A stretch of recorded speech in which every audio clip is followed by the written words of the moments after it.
Good morning, good afternoon, good evening, everyone. Welcome to the next Talks About Nothing. And today I have a great guest, Pat Armitstead. I am not sure if I pronounced the surname correctly, but Pat, we know each other for how long? A year or so? Maybe more. Yes. Yeah. And we know each other because we are meeting every Wednesday to the Power of Touch, where we discuss one term, and it's fascinating every single time. So, welcome here, Pat. Yeah, thank you. A new platform. Good on you for starting something new and different. I love it. Exactly. And generally, I have to introduce you a little bit. You are the mother of joyology, and already looking at you with this beautiful bracelet, with this wonderful dress, what you have on, you are the symbol of joyology, I will say. Or am I wrong? Yeah, thank you. A little bit of bling. A girl needs a bit of bling. You're never too old. And look, for 20 years, I wore a starched uniform, all right, heavily starched, a cap. I haven't got nail polish on now, but you know, very short fingernails and no self-expression. And that was fine. Like I loved all those years nursing, but it was everybody was the same. And what I'm loving now in my later years is being able to express myself in all kinds of ways. And I get to choose. I like that. And it invigorates me. And I encourage people. I used to run laughter workshops when I was in New Zealand, and a woman came who suffered with fibromyalgia and chronic pain, lots of difficult, painful conditions, and she came every week to these laughter workshops, and she just was like just like a bright light. Just wore all these brilliant clothes, right? Just brilliant colors. And, I would often ask her, why? And she said, I can light myself up. I don't need someone else all the time to lighten me. And if I can do that to shift my mood, then I don't feel as much pain. And I know that to be true for myself. Yeah. I have arthritis, and most of the time it's tolerable. And if I'm really busy into it doing creative things, then I have no pain. But if I'm left to my own devices for too long, I can spiral down, and then I will feel it. So it's, I don't know, it's an external thing, but it invigorates us internally. You just inspire me with your necklace. I have here one. I took one as well, and I will show you a little closer if you will be able to find out what it is made from. I show it to you. So they're various crystals, are they? But if I show it this way, you maybe will realize that they are buttons, shirt buttons. Because I worked once for a factory which was the oldest buttons producer in the country. Okay. And I found there 10 million, and I mean it, 2 full containers of unsold new buttons. Here is the next one. This is very, very heavy one, but it's the next one I made. So, and you are absolutely right. If we make it, if we start to be busy in some way, not only making money, but something meaningful, it completely changed the life. Completely. Yes. And not only our life, it changed the life of the others, because it's like And we talk about it. It's like magnets. It's connecting, and it's great. It's great. And I have to say that you are speaking to me from Australia. I am in the middle of Europe, so in Czech Republic. So we are speaking across the globe right now because, yes, it's almost through the globe. When we put pin in there from your side, we will land probably in my side. We just had 15-minute, 20-minute huge storm about an hour ago. And I thought, oh, I hope this passes quickly. And it did, but I just really, you know, we see the storm coming and we hear it, and there's flashes of lightning and a few booms, and it's really close, and we kind of close the windows and draw the curtains a bit and find a candle just in case the power goes out. And no sooner have we done all of that, most of the time, and it's gone. And one of the things I thought about today, coming on and talking about nothing, Shakespeare, one of his plays that he wrote was called Much Ado About Nothing. And I contemplated on that a bit, and I just thought, how does that story relate, like it was in the 1600s, early 1600s, how does that relate to us now? And I went and looked at some of the things, and we still hold stereotypes about gender roles. We still can accuse women of having a sharp tongue. Men, not always, but still to some extent, assume superiority over women. We still have lots of infidelity. There's a lot of deception. People still play tricks and games on one another. There are some people who delight in catching us out, catching us doing something wrong. And then we have all the masks that we wear. There's all the censorship. And there are all of these repeating patterns. And if you look at that, step back a bit and look at it, it's like, it's much ado about nothing. You know, it's all, I have an old coach, and she used to describe all of that stuff, which, you know, basically narrows down to gossip. She would say it's hanya, hanya, hanya, hanya. Yeah, just nonsense, rubbish, but we make it mean something. And so we react rather than choose our response. And again, we can end up in that place where, oh, you know, she really upset me, or I'm going to get her, etc. And yet, it's nothing. It really is nothing. You know, sorry. I thought how clever he was, and how ahead of his time to really look at humanity and then write about us. You know, that enduring nature of what it means to be human, and how we operate when we're in our, I'm going to call it, lower vibrational levels, where we're not functioning at our highest, and what we'll resort to. You know what is interesting? I started talks about nothing in Czech language because my mom does not speak English, and most of my content is in English, so I would like to share with her. I have something, almost 160 of those made in 1.5 years.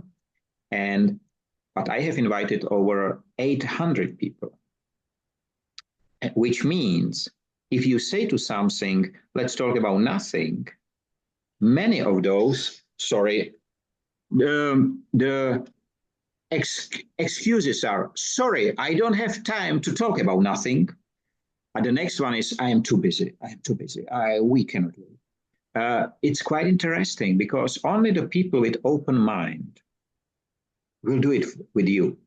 And the great part, why I'm doing it, I know we know each other for a year or so, but only online. But even now, when we start about nothing, here is you, here is me. We don't know where it will lead. And that's the great part because none of us is able to prepare. And many people cannot live without preparation, cannot live without written notes, without instruction, without. But are they still human? Are they able to find the human inside of them? Just before we started, and you maybe saw it on LinkedIn, I find out that in one city of Russia, the TASS, which is the Russian press agency, invited 300 young journalists, 18 to 35, from 65 countries. And the Foreign Ministry of Russia will explain to them what is Industry 5.0. What is Industry 5.0? What is term which I introduce? So they will lie to them and teach them how to lie. And I just wonder what say the parents and the grandparents of every single one who joined there, what they will say. You came in the middle of war to Russia to listen to the propaganda, which generally is there to brainwash, about terms which they know nothing about, to educate you to lie and continue and spread. These people, they will never accept invitation to talk about nothing because they fear. And the great part about joy, about nothing, is that it is inside of us. It's in our heart. No matter how hard we pretend to be the prime ministers and presidents and whoever playing the role of the giants, how small these people are comparing to you or to joy, because joy can be shared. And in Czech, we have one interesting saying, the next one. If you share your sadness, you will have half of it. If you share your happiness, you will double that. And that's exactly. Yeah. I have two younger sisters, and as a family, we haven't spoken since 1989. My two younger sisters had a fight. It's affected everybody. So we've never met again as a family since that time. And for a long time, I wanted to fix it. I wanted to mend it, please forgive each other. Anyhow, I did that for about 5 years. And in the end, I thought, I can't fix it. Only they can. And it still took me a long time to come to terms with, even if I don't speak to them, I can love them anyway. So every day I'll think of something and I'll send love. And I've reached a point where I won't say I'm 100% content, because I would prefer it was different. But there's a level of me that's come to peace around that. And I think, so I've let go of judgment. I've let go of criticism. You should have treated me better. I had nothing to do with it. It wasn't my fault. You two, all of that. And just let it be. And, it's interesting. In Eckhart Tolle's book, The Power of Now, he talks about watching, and you can do this. I invite the audience. Every time you go to a stream or a river and you see ducks, sit and watch them for about 20 minutes. In any 20-minute period, the ducks will be bobbing around. Two might meet, have a squabble, right? A bit of a fight and peck at each other, fly up in the air, and then they'll land and peacefully go on their way. Us, on the other hand, humans, will carry the essence of that squabble. Well, my family have been carrying it for 30 years, more. And, you know, there's a great lesson in that, because that's a burden. It's a burden. And while we carry that weight, we're literally and figuratively weighed down by it. And when we let it go, we can spring back into feeling more vital, more alive, more present to today, even though that's happening, hasn't resolved. And, you know, I know I have peace of mind. I would prefer that it was different, but it's not. And for all of my angst around it, I can't change it. And once I could let that go, I'm not responsible. I'm not responsible for changing how they feel. They are. And at some point, they may or may not get that. If they do, well and good, and something may shift. But in the meantime, look, I've lost 5 friends, died following the COVID phenomena, following being jabbed. And there's been a number of very wonderful coaches who have died here recently, not necessarily related to anything to do with COVID, but they've suddenly passed. And it just brings us up short to, you know what, I'm 71 now, I've got things I want to do, and by golly, I better be focused. I've got an art exhibition I want to do, I've got a 3rd book I want to write, and I get distracted. A creative mind, I tend to get distracted. And I just have to keep pulling myself back in to what am I more committed to? And then holding myself to it. And if I lose track, then it's okay. Just pull myself back in again. And you forget one thing. You need to be such a great granny as well to one of the youngest author who Yes. wrote already in the age of 8. How many books? He's 11 now, but he's written 11 books. Yeah. So it's unbelievable because, you know, through all what you explained, through all the way how you behave or how we behave, we are the examples. And we can be good one or we can be bad one. But the great part about everything can be prevented. All the negatives can be prevented. On the other hand, if there will be no negatives, there will be no positives because we will not understand what is negative and positive. So it must be balanced. But what I like every week, I know every week we speak about one term. And at the beginning, it looks like, what shall we say about stone? And at the end, we say, but we haven't said almost nothing. We need more time. Yes. But on Wednesday, you know, it will be already 104th, which means 2 years. 2 years. It's fascinating. I just listed the terms, and only once we repeated, and it was intelligence. But all the others are just simple terms. And that's exactly, I think that no matter how many people will look and watch this video, it doesn't matter. Because we are able to speak, we need to express ourselves. As when I write my articles, I don't write for the readers, to be honest. I write for myself to be able to express myself.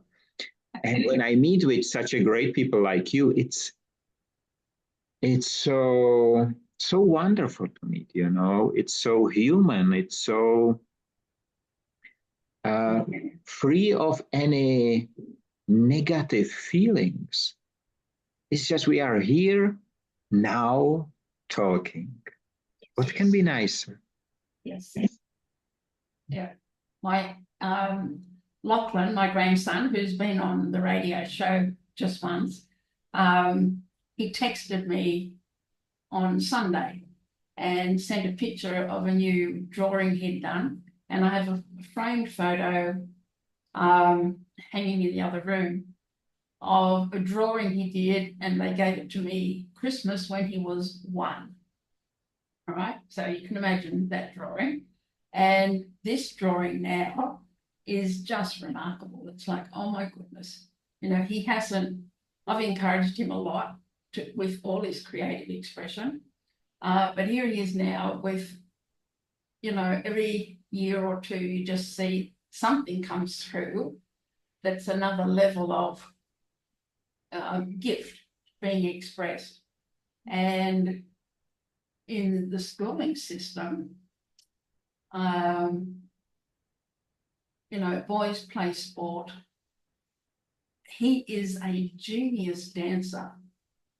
He listened to, this is some years back, perhaps 4 or 5 years ago, someone came at school, performed a dance troupe, boys, performed Michael Jackson's, you know, the dance where he's got the hat on and he does that walk and everything.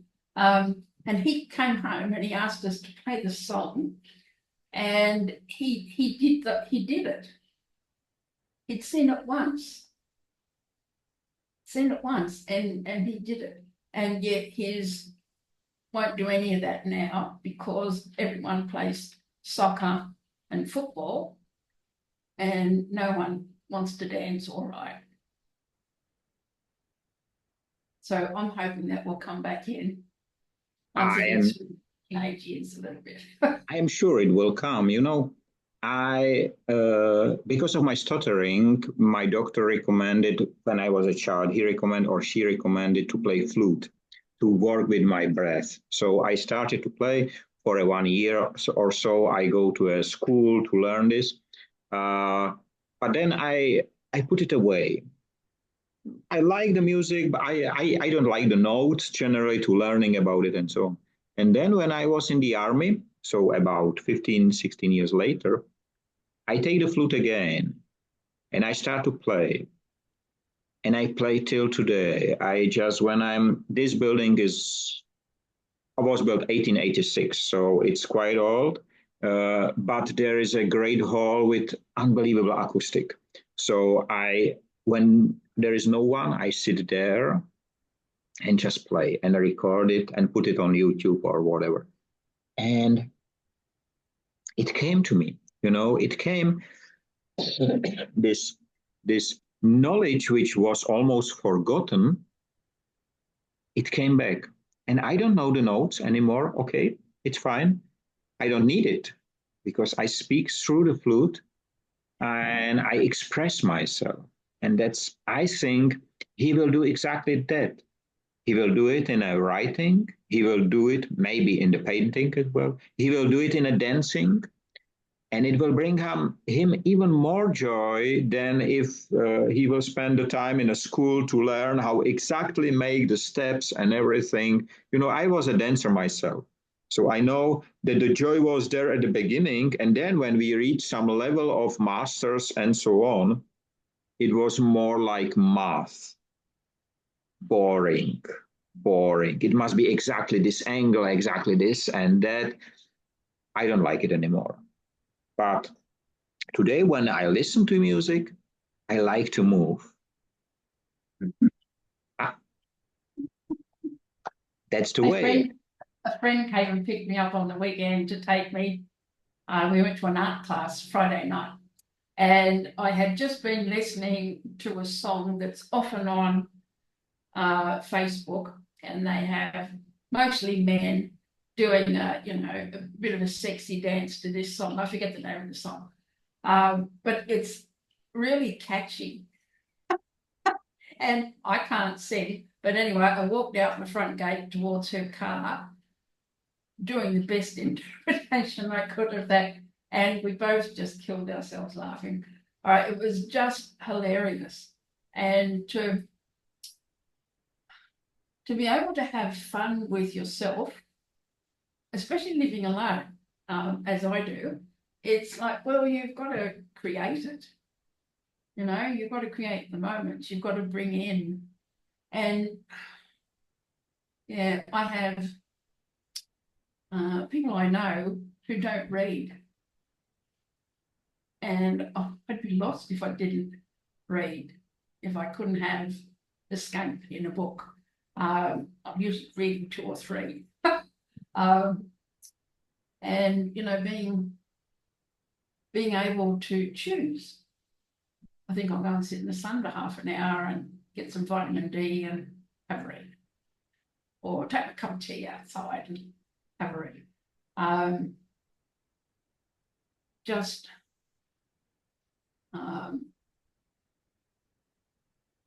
You know, it'd be easy to say, oh, well, I don't go anywhere much, you know.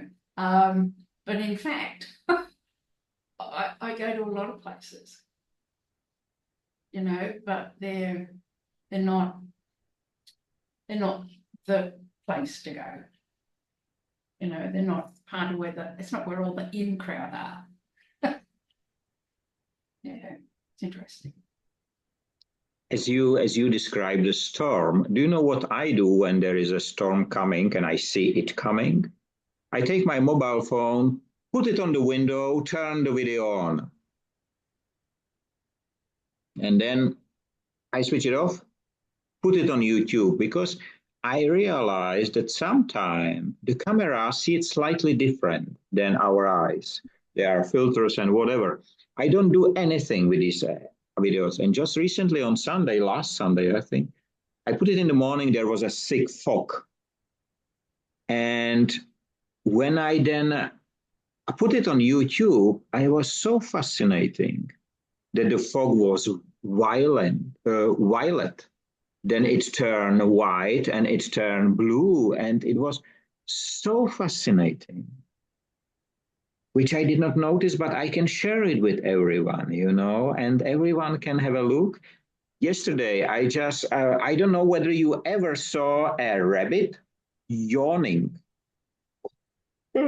It's wonderful. Yesterday, I took it 3 minutes video. We have a white rabbit, and I put the video, and I have this feeling, you know it must be done. So I put the camera there, and she just in the next minute, she was so wonderful, yawning, and then trying to buy the camera and so on. But it was so incredible. Do you have these moments when you just, and you know that it is the right time, a right moment, and exactly something right happen? Yeah. I don't have a pet at the moment, but my neighbour's cat comes in twice a day, morning and evening, and comes in, meows at the door and has a bit of a meow meow chat, comes in, walks around, goes to the pantry, sits outside the closed pantry door, eventually sees that I'm not going to do anything, goes to the fridge, sits outside the fridge door, waits, nothing's happening there, might go and try and sit on my bed and I'll shoo him off, then come back out, perhaps sit on the chair for 5 or 10 minutes and then goes. And that's his routine. And, you know, it's, it will not let you interrupt that routine. Right? I can't decide, oh, no, you can't come in now, I've got to go out. No way can I get it to go back outside. We have to go through that. And then it will go off its own accord. But you're not going to push me around. So, you know, and those things I think we're meant to see it. We're meant to see it and respond and know that we're connected to something. And they're things that we probably missed 30 or 40 years ago, because we just didn't have, I think, the level of presence and capacity to be in the moment like we do now. So too, that's that moment in my day, and he does that and I respond or not. And there's something very reassuring about that. There's a certainty in a time of great uncertainty. As certain as the day is long, the cat will do that thing every day. You know, so there's some little thing that comes in that is a pattern I can be reassured by. It's only a small thing, but and there's a part of me that feels it's a marker. He knows. He knows that I live here alone. He knows all of that, and he comes in and he's meow meow meow, and like he talks, absolutely talks. And then when he's done, he might have a nap for 10 minutes on the chair, and then go. And it's like, you've given me that little interlude. You know, it's like, you know, when an orchestra is playing a great big production and there's a little interlude and there's just general music playing in the background, it's a bit like that. Life is orchestrating all the chaos and other stuff that's going on, and then in comes this little calm moment, and I can be present to that, and it too passes, and off he goes. You know that I'm riding on electric unicycles through the city and so on. And a few years ago, 2 years ago or 3 years ago, I came across a sidewalk, and there was full with green balls like this, quite big. I was thinking, what it is? It looks like a walnut, but it was much bigger than a standard walnut. So I picked a few up, and I realized there is really a walnut inside.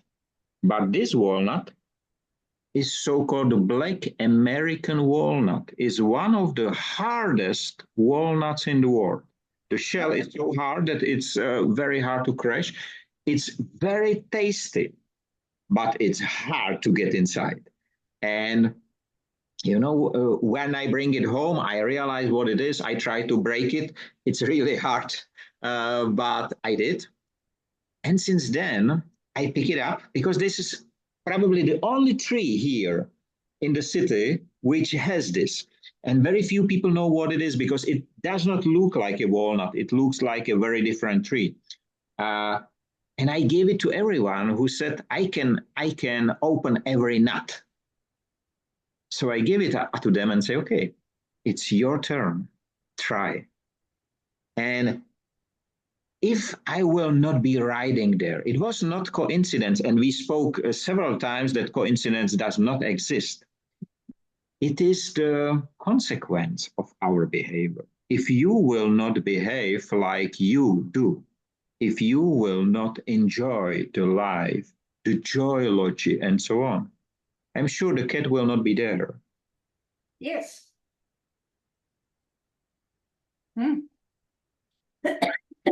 It's like, have you seen there's a documentary of a diver's relationship with an octopus? I have seen a short part of it on YouTube or somewhere. You must watch the whole movie. It's just extraordinary, right? The relationship that's developed, the way it comes to him, the way it greets him, that connection.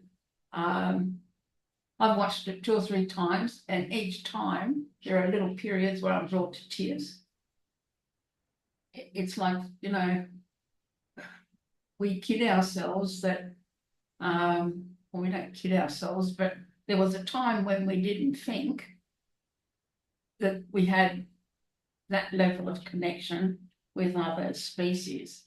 but that's becoming increasingly apparent. We see so many encounters with, you know, whales and humans and other animals, and we marvel at, you know, what that moment was, and we just in awe of it. It's like, you know, how did they know, and why are we only noticing it now? How come we didn't see it before?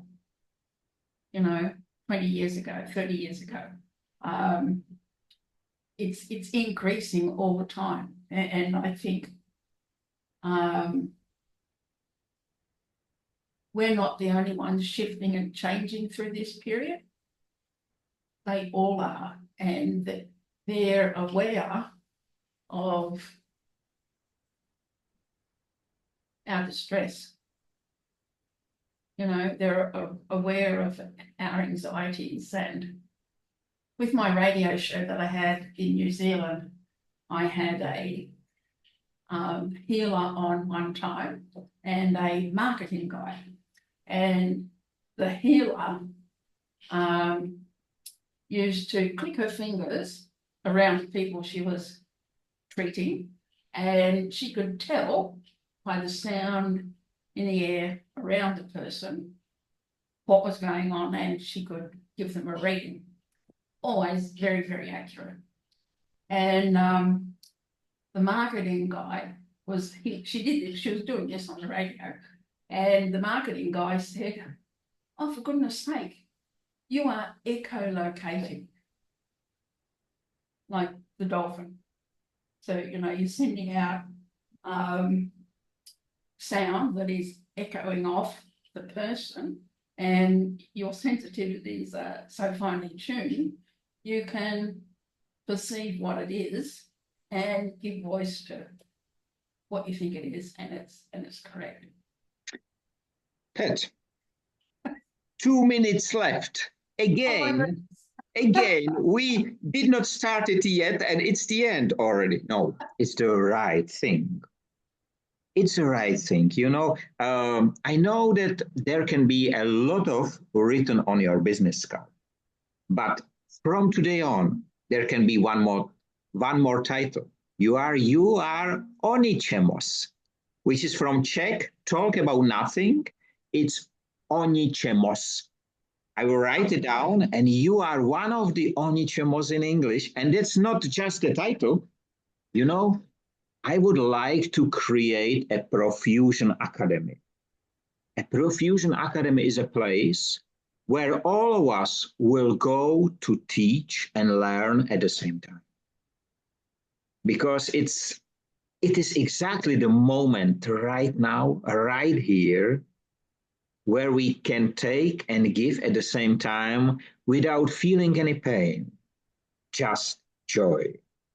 And I would like to thank you for spending the 40 minutes with me. And I love people come back again. And the next time it will be even deeper. It's fascinating. Yes. And I would like to wish you have a nice time, free of waste and wasting in all its forms. Stay safe, be free. And I would like to advise every single one who is listening, please be human, like Pat just showed. Everyone should be. So thank you and have a great week, and hear you on Wednesday, Pat. Lovely. Thank you so much.